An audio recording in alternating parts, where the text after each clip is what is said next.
অযোধ্যায় রাম নবমী পর্বে রামলালার ভব্য সূর্য তিলক হল। প্রায় 5 মিনিট পর্যন্ত সূর্যের কিরণ রামলালার কপালে থাকে এবং রামলালা ও রাম মন্দিরের এই স্বর্গীয় দৃশ্যের সাক্ষী থাকল গোটা দেশ।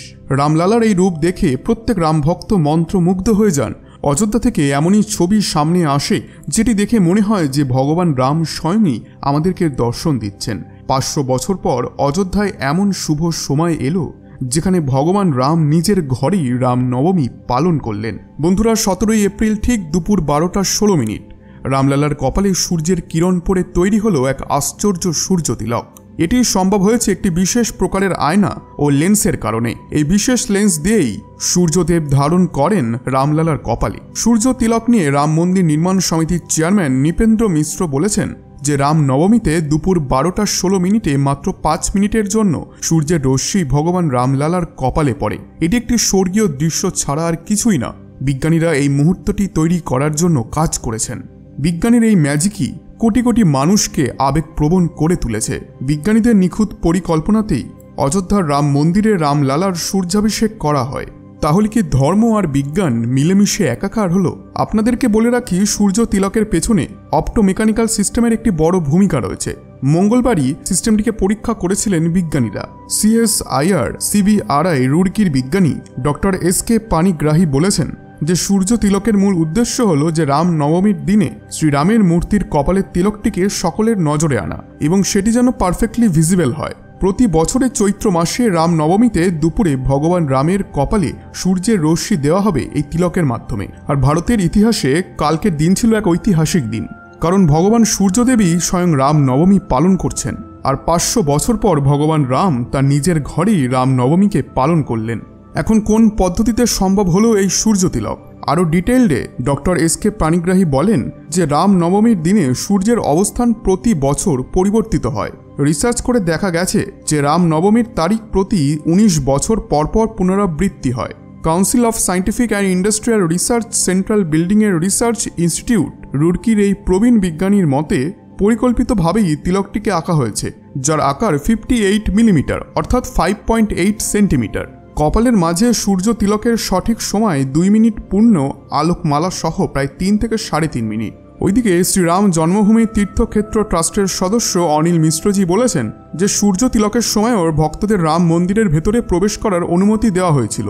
মন্দির ট্রাস্টের তরফ থেকে প্রায় 100টি এবং সরকারের তরফে 50টি LED লাগানো হয়েছিল। আর যে যেখানেই উপস্থিত ছিল সেখান থেকেই রাম নবমী উদযাপনে অংশ নিয়েছে। সূর্য তিলক করার পেছনের অভিজ্ঞতা শেয়ার করে CSIR CBRI রুড়কির প্রধান বিজ্ঞানী ডক্টর DP কানুনগো বলেছেন যে অত্যন্ত নির্ভুলভাবে বিষয়টি করার জন্য যত্ন সহকারে সমস্তটা পরিকল্পনা বাস্তবায়িত করা হয়েছে। এটি আমাদের এক বৈজ্ঞানিক বুদ্ধিমত্তা ও দেশের প্রযুক্তিগতভাবে কতটা উন্নতি হয়েছে তার একটা পরীক্ষা ছিল। আমরা দেশবাসীর সামনে সূর্য তিলক করে বিজ্ঞানীদের প্রতি মানুষদের সমস্ত বিশ্বাস এবং আস্থার মান রেখেছি। বন্ধুরা, সূর্য তিলক করার ক্ষেত্রে তার প্রধান সামগ্রী হলো সূর্যের কিরণ। এখন আপনার মনে হতে পারে যে রাম নবমীর দিন যদি আকাশ মেঘলা থাকতো তাহলে সূর্য তিলক কিভাবে হতো? এর জবাবে কানুনগোজি বলেছেন যে সেক্ষেত্রে তখন কৃত্রিম আলো দিয়ে সূর্য তিলক তৈরি করা হতো, কিন্তু মানুষের বিশ্বাসের কারণেই কৃত্রিম আলো দিয়ে করা যাবে না। ইন্ডিয়ান ইনস্টিটিউট অফ অ্যাস্ট্রোফিজিক্স বেঙ্গালুরুর সঙ্গে মিলে CSIR CBRI রুড়কি টিম মন্দিরের 3য় তলা থেকে গর্ভগৃহ পর্যন্ত সূর্য রশ্মিকে নিয়ে আসার জন্য এক বিশেষ পদ্ধতির প্রয়োগ করেছে। আর কিছু বিশেষ প্রকারের আয়নারও ব্যবহার করা হয়েছে যা 19 বছর পর্যন্ত কাজ করবে। অপটিক্যাল উপাদান, পাইপ, টিল্ট মেকানিজম এবং অন্যান্য সম্পর্কিত উপাদান দিয়ে কাজটিকে করা হয়েছে। সূর্য তিলকের জন্য রাম মন্দিরে অপটোমেকানিক্যাল সিস্টেমের প্রয়োগ করার আগে রুড়কি এলাকার জন্য উপযুক্ত একটি স্কেল ডাউন মডেল সফলভাবে পরীক্ষা করা হয়েছিল, অর্থাৎ একটি স্যাম্পল বানানো হয়েছিল। 2024 সালের মার্চ মাসে বেঙ্গালুরুর অপটিকা সাইডে একটি পূর্ণ স্কেল মডেল সফলভাবে যাচাই করা হয়েছে। IIA বেঙ্গালুরু এবং অপটিকা বেঙ্গালুরুর সঙ্গে CSIR CBRI রুড়কির টিম এপ্রিলের প্রথম সপ্তাহে ইনস্টলেশন সম্পন্ন করেছে এবং বারবার তা ট্রায়াল করা হয় যেন কোনোভাবেই রাম নবমীর দিন কোনো টেকনিক্যাল ফল্ট দেখা না যায়। এদিকে সূর্য তিলকের জন্য অপটোমেকানিক্যাল সিস্টেমের ব্যাখ্যা করতে গিয়ে পানিগ্রাহী বলেন, অপটোমেকানিক্যাল সিস্টেমে 4টি আয়না এবং 4টি লেন্স রয়েছে, যেটি টিল্ট মেকানিজম এবং পাইপিং সিস্টেমের ভেতরে লাগানো হয়েছে। টিল্ট মেকানিজমের জন্য অ্যাপারচার সহ সম্পূর্ণ কভারটি স্থাপন করা হয়েছিল। আয়না ও লেন্সের মাধ্যমে সূর্যের রশ্মিকে গর্ভগৃহেতে ফেলা হয়েছে। সমস্ত পাইপিং এবং অন্যান্য অংশগুলি পিতলের উপাদান ব্যবহার করে তৈরি করা হয়। যে আয়না এবং লেন্সগুলিকে ব্যবহার করা হয় তা অত্যন্ত উচ্চমানের এবং দীর্ঘ সময়ের জন্য টেকসই থাকবে। বন্ধুরা, এটিও জানা গিয়েছে যে রাম মন্দিরের এই সূর্য তিলককে সফল করার জন্য প্রযুক্তিকে এতটাই উন্নত স্তরে নিয়ে যাওয়া হয়েছে যে পাইপ এলবোস এবং ঘেরের অভ্যন্তরীণ পৃষ্ঠটি কালো পাউডার লেপা রয়েছে, যাতে সূর্যলোক ছড়িয়ে না পড়ে। এছাড়াও ওপরের অ্যাপারচারে ইনফ্রারেড ফিল্টার গ্লাস ব্যবহার করা হয়েছে সূর্যের তাপকে প্রতিমার কপালে পড়তে বাধা দেওয়ার জন্য, অর্থাৎ রামলালার কপালে যেন সূর্যের তাপ না লাগে।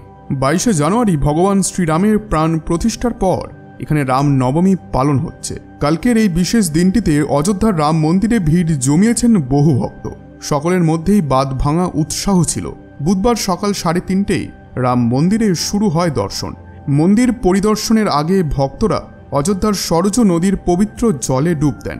রাত থেকেই ঘাটে ভিড় করতে থাকেন তারা। মন্দির পরিচালনার দায়িত্বে থাকা সংস্থা শ্রীরাম জন্মভূমি তীর্থক্ষেত্র ট্রাস্ট জানিয়েছে যে মন্দিরে রামলালার দিব্য অভিষেক সকালে অত্যন্ত উৎসাহ এবং আধ্যাত্মিকতার সঙ্গে পালন করা হয়। তবে গতকাল সবথেকে আকর্ষণীয় ও মুখ্য অনুষ্ঠান ছিল সূর্য তিলক। কয়েক দশকের অপেক্ষার পর অবশেষে চলতি বছর সকলের জন্য খুলে দেওয়া হয় অযোধ্যার রাম মন্দিরের দরজা। যে অনুষ্ঠানে আমন্ত্রণ পেয়েছিলেন বহু তারকা রাজনীতিকরা, আর সেই কারণেই মন্দির চত্বরে ছিল কড়া নিরাপত্তার ব্যবস্থা। তবে রাম নবমীতে কোনো রকম ভিআইপি ব্যবস্থা করা হবে না বলে স্পষ্ট জানিয়ে দেওয়া হয়েছিল মন্দির কর্তৃপক্ষের তরফ থেকে। তবে রাম নবমীর জন্য মন্দিরের দর্শনের সময় বাড়ানো হয়েছে। নিরাপত্তা ব্যবস্থা সম্পর্কে অযোধ্যার আইজি প্রবীণ কুমার বলেন যে ভক্তদের জন্য সমস্ত এলাকাকে জোন এবং সেক্টরে ভাগ করা হয়েছে। আমাদের স্বেচ্ছাসেবক এবং ফোর্স মাল্টিপ্লায়ার স্থাপন করা হয়েছে। ভারী যানবাহন যেমন লরি, বাস এগুলি চলাচলের জন্য বিশেষ ব্যবস্থা করা হয়েছে। ভক্তদের যাতে কোনো অসুবিধা না হয় সেদিকেও বিশেষ নজর দেওয়া হয়েছে। এই জন্য পানীয় জলের ব্যবস্থা, গরম থেকে রক্ষা করার জন্য রঙিন ত্রিপল এবং ভক্তদের থাকার ব্যবস্থাও করা হয়েছে বলে জানিয়েছে আইজি। বন্ধুরা, রাম নবমীতে এই বিশেষ পুজোর জন্য সকাল 3:30 থেকেই ভক্তদের জন্য দরজা খুলে দেওয়া হয়েছে। ভোর 5টায় রামলালার শৃঙ্গার আরতি করা হয়। ভগবান শ্রীরামকে খাবার দেওয়ার জন্য অল্প সময়ের জন্য পর্দা টানা হয়।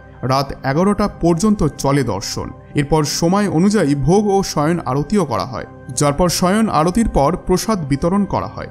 বন্ধুরা, প্রভু শ্রীরামের আশীর্বাদ সর্বদা আমাদের ওপরে থাকুক এবং আমাদের জীবনকে আরও উজ্জ্বল করুক এবং ন্যায় ও শান্তির দিকে আমাদেরকে পরিচালিত করুক। বন্ধুরা, আশা করছি আজকের এই ভিডিওটি আপনাদের ভালো লেগেছে। ভিডিওটি ভালো লেগে থাকলে ভিডিওটিতে অবশ্যই একটি লাইক করে কমেন্টে অবশ্যই লিখুন জয় শ্রীরাম। ধন্যবাদ।